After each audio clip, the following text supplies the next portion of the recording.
I have just a few points to share in addition. कल रात की पाकिस्तानी सेना की कायरतापूर्ण गतिविधियों से आपको कर्नल कुरैशी और विंग कमांडर सिंह ने पहले ही अवगत करा दिया गया है. These provocative and escalatory actions that were taken by Pakistan last night were targeted at Indian cities and civilian infrastructure, in addition to some military targets. The Indian armed forces responded proportionately, adequately and responsibly. ये जो हमले हुए कल रात को भारतीय सैन्य इकाइयों ने पर्याप्त रूप से और एक जिम्मेदाराना रुख अपनाते हुए इन हरकतों का उत्तर दिया. What I want to underline is that the official and blatantly farcical denial of these attacks that Pakistan carried out by the Pakistani state machinery is yet another example of their duplicity and the new depths that they are plumbing in their quest for disinformation. The other point in the same vein is Pakistani claims that they did not target or attack any religious places. You would recall that yesterday I shared with you an incident related to the attack on a Gurdwara in Poonch. Instead of owning up to these attacks, Pakistan made the preposterous and outrageous claim that it was the Indian Armed Forces and the Indian Air Force that was targeting cities like Amritsar and trying to put the blame on Pakistan. This is nothing but a desperate attempt by Pakistan to disown its acts of aggression, but it is also true to type in its effort to deceive and mislead the world. It will not succeed. The Gurdwara in Poonch in particular was attacked by Pakistan, and some local members of the Sikh community, including the Ragi of the Gurdwara, lost their lives in this incident, as I shared yesterday. TV पर आप इस हमले के चित्र देख सकते हैं. In addition, that we would attack our own cities is the kind of deranged fantasy that only the Pakistani state can come up with. Perhaps they do it because they are well versed in such action, as their history would show. The last point I wanted to make this evening is again this disinformation that is coming from Pakistan about India targeting the Nankana Sahib Gurdwara through a drone attack. This is again yet another blatant lie and part of Pakistan's disinformation campaign. As we saw in the Pahalgam attack, Pakistan is again trying desperately to impart a communal hue to the situation with an intention to create discord. Again, we are not surprised. India's steadfast unity in itself is a challenge to Pakistan. Let me stop there. I have time only for a few questions and be happy to try and answer them. First, I call Siddharth. Siddharth, please. Hi, sir. I'm Siddharth from Beyond. So this is Siddharth, behind, please. The other Siddharth. Yes. Hi, sir. I'm Siddharth from CNN News 18. Sir, I only want to know from you the status of Kartarpur corridor. Is it open or not? If you can. I think you're all aware of the situation along the entire India-Pakistan border and the areas around the line of control. In view of the existing security scenario, the services of the Kartarpur Sahib corridor have been suspended till further directions. We'll update you as and when there is a change in the situation. We have a question here. Rishabh. So, good evening, Rishabh from Times Now. So, you spoke about religious places being hit in Jammu. There's another religious place which is a Carmelite nun church that has been hit. What do you have to say about it, if you can explain that to us? Yeah, actually, we do have some information about this extremely regrettable and condemnable incident during heavy shelling across the line of control in the early morning of 7th May. A shell fired from Pakistan landed just behind the Christ School run by the Carmelites of Mary Immaculate congregation in Puj. Tragically, the shell fired from Pakistan hit the home of 2 students of the Christ School. Both students unfortunately lost their lives and their parents were severely injured.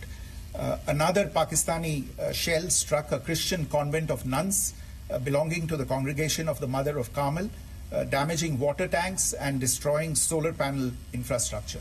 Several priests, nuns, school staff and local residents took refuge in an underground hall beneath the Christ School during the shelling by Pakistan. The school happened to be closed at the time, fortunately. Otherwise, more losses would have occurred. Again, we have seen the Pakistani side targeting and shelling places of worship with a particular design. This includes gurdwaras, these convents and temples. This is a new low even for Pakistan. The question here, Pranay. Sir Pranay Upadhyay Amar Ujala से। Sir कल आपने इसी podium से पाकिस्तान के IMF bailout को लेकर और Indus water treaty को लेकर जो टिप्पणी की थी उसकी पाकिस्तान में काफी तीखी प्रतिक्रिया भी आई और उसके बाद हमने देखा कि पाकिस्तान की तरफ से किस तरीके से लेह से लेकर भुज तक पूरी बॉर्डर के ऊपर जो इन्वेजन था वो किया गया। मौजूदा सिचुएशन के अंदर पाकिस्तान के बेलआउट पैकेज को लेकर और पाकिस्तान के इन अटेम्प्ट्स को लेकर आपका क्या असेसमेंट है? और दूसरा ये भी जानना चाहेंगे कि पाकिस्तान की तरफ से ये जो अटेम्प्ट किया गया था उसका भारत ने अभी तक उस तरीके का कोई जवाब नहीं दिया गया है, तो क्या भारत इसका जवाब देगा जो कार्रवाई हुई है बीते 24 घंटों में? देखिए प्रणय, जहां तक इंडस वाटर्स ट्रीटी का सवाल है, मैंने कल विस्तार से उसके बारे में इसकी चर्चा की है. Indus Waters Treaty is in abeyance and as such I have nothing further to add to the decision that was announced by the Cabinet Committee on Security. जहाँ तक IMF bailout का सवाल है, आपको ज्ञान होगा कि IMF की आज मीटिंग हो रही है. हम वहाँ पे अपना पक्ष रखेंगे और जो हमारा मत है इन चीज़ों को लेके वहाँ पे साझा करेंगे दूसरे मेंबर्स के साथ. ये बोर्ड पे निर्भर है कि वहाँ पे क्या निर्णय होता है. और जहाँ तक जो कार्रवाई हुई है उसका जवाब देने का जो आपने जो प्रश्न उठाया है, जो आज ब्रीफिंग हुई है, जो आपको सूचना मिली है, मैंने भी कहा है कि जो आज सवेरे तड़के सवेरे जो गतिविधियां हुई, भारत ने उनका एक जिम्मेदाराना पूर्ण तरीके से और एक पर्याप्त तरीके से उसका जवाब दे दिया है. सिद्धांत. Hi sir, Siddhant from WION. Sir, the External Affairs Minister has spoken to many of his counterparts around the world. Yesterday he spoke to the US Secretary of State Marco Rubio. So what were the key areas of conversations during that call? Yes, the minister had a conversation with the US Secretary of State. As you can imagine, the focus of discussions was the terrorist attack in Pahalgam and the response that India mounted after that on the 7th of May. The Secretary of State shared his thoughts on these developments with the minister. The minister deeply appreciated the US's commitment to work with India in the fight against terrorism, and he also underlined the targeted measures that India had taken in connection with Op Sindoor. The minister also underlined that India would firmly counter any attempts at escalation from there. But in follow-up to that, as you are aware, there have been a number of other conversations. The minister had a conversation with the UK Foreign Secretary, David Lammy, today. There too, the discussion centered around countering terrorism, for which there must be zero tolerance. And I understand just a short while ago, the External Affairs Minister has also spoken to the Foreign Minister of Norway, Espen Barth Eide, which was also focused on recent developments stemming from the terrorist act in Pahalgam. One last question, Sudhi. Sir, Foreign Secretary, thank you for doing this. Sudhi Ranjan from Bloomberg. Foreign Secretary, India had struck Bahawalpur the other day, which is also connected with the murder of one of us, journalist Daniel Pearl. If you could give us an understanding of what exactly are the reports that you're getting. Well, you're right. Bahawalpur is the headquarters of the Jaish-e-Mohammed terrorist group that is proscribed by the United Nations. Its leader, Maulana Masood Azhar, is a proscribed individual. It is, you brought up the connection with the tragic death or killing of Daniel Pearl of the Wall Street Journal.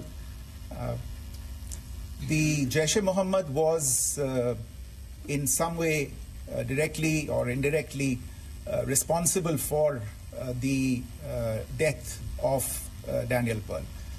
But the real connection is through Ahmed Omar Saeed Sheikh, the British Pakistani jihadi who was held in India but was finally released in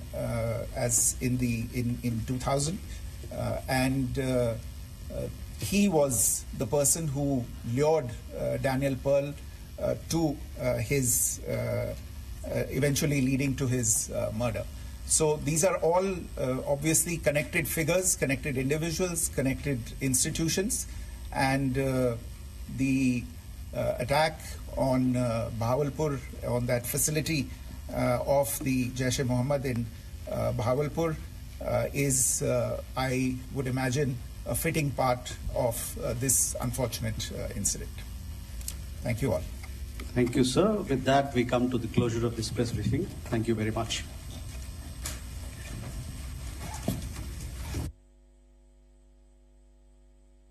Just behind the Christ School, run by the Carmelites of Mary Immaculate, congregation in Puj. Tragically, the shell fired from Pakistan hit